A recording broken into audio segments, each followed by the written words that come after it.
UVA probably heard about the Toyota recall crisis of 2009 and 2010. It was one of the largest in history, with over 8 million vehicles recalled in the US alone. But what actually happened? Was it some kind of massive manufacturing defect that turned out to be the biggest blunder in automotive history? Not exactly.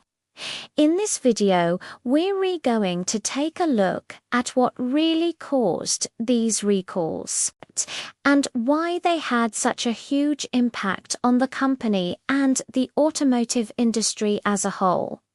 Let's get into it. The year is 2009. Toyota was riding high off of its reputation for quality and reliability.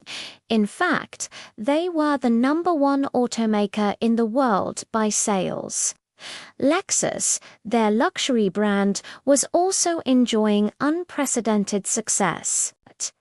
The EASE 350 was one of the best-selling cars in America, and the RX 350 SUV was an even bigger hit.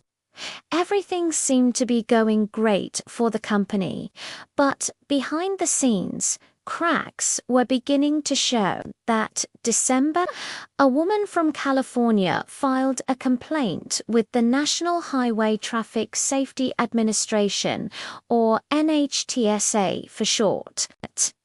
She claimed that her 2006 Camry accelerated out of control and crashed. Toyota investigated and found that there was a problem with the vehicle's electronic throttle control system.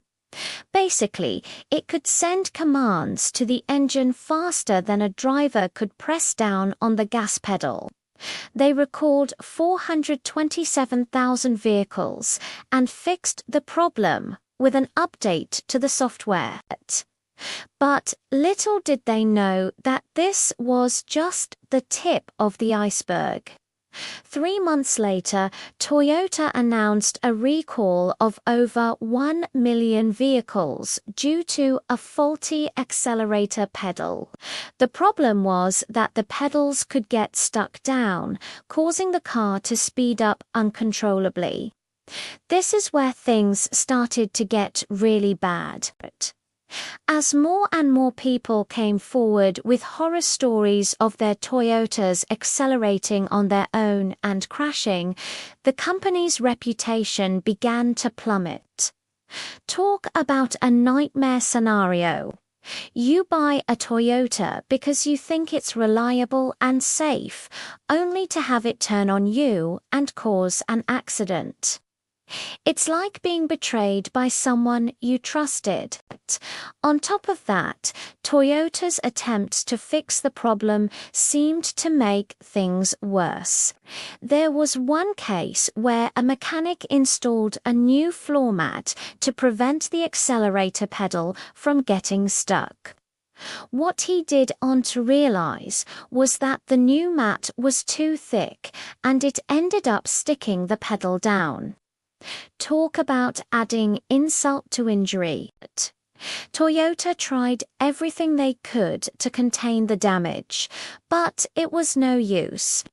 By early 2010, they were forced to stop production at all of their factories worldwide. Can you imagine how much money they lost during that time? It must have been devastating for them. But that wasn't the worst of it. The negative publicity caused consumers around the world to boycott Toyota products.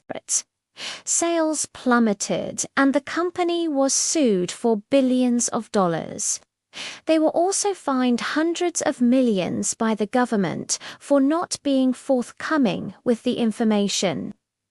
In the end, Toyota was able to turn things around and regain their reputation for quality and reliability.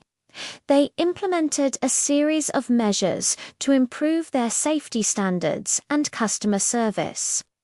And those efforts paid off. So, what's the lesson here?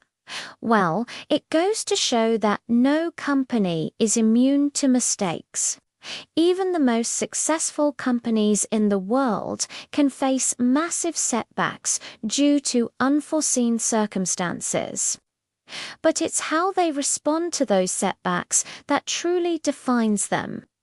In Toyota's case, they took the time to listen to their customers, learn from their mistakes, and make changes where necessary.